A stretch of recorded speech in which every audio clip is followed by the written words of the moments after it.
મિત્રો, આજે થોડા સમય માટે બધું જ છોડી દો. જે થઈ ગયું છે તે પણ અને જે થવાનું છે તે પણ.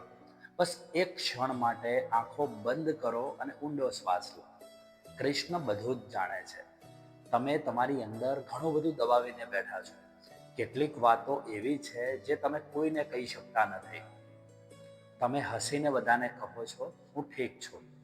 પરંતુ તમારા મનની સાચી સ્થિતિ કૃષ્ણ જરૂર જાણે છે. હે મિત્ર, તમારે દરેક સમયે મજબૂત રહેવાની જરૂર નથી.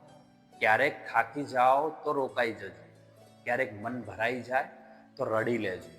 આંસુ એક કમજોરીની નિશાની નથી. ક્યારેક તે જ તમારા મનના બોજને હળવો કરી નાખે છે.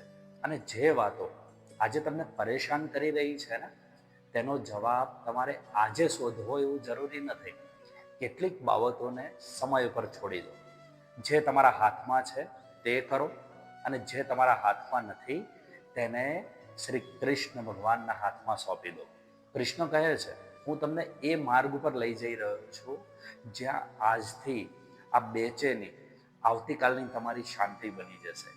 તેથી હે મિત્ર, આજે પોતાને દોષ ના આપો. તમે જેટલું કરી શકતા હતા તેટલું તમે બધું જ કર્યું. હવે આરામ કરી લો. આવતીકાલે ફરી એક નવી શરૂઆત કરજો. નવી સવાર થશે, નવી શરૂઆત. થોડાક હાસ્ય સાથે. બસ શ્રી કૃષ્ણ ઉપર અતૂટ વિશ્વાસ રાખજો. તમામ સમસ્યાઓનું સમાધાન ફક્ત અને ફક્ત શ્રી કૃષ્ણ છે. તમારી દરેક સમસ્યા, દરેક મુશ્કેલીને શ્રી કૃષ્ણને સોંપી દો. જો તમને શ્રી કૃષ્ણ પર વિશ્વાસ છે તો કમેન્ટ બોક્સમાં પ્રેમથી જય શ્રી રાધે કૃષ્ણ જરૂર લખજો. જય શ્રી કૃષ્ણ.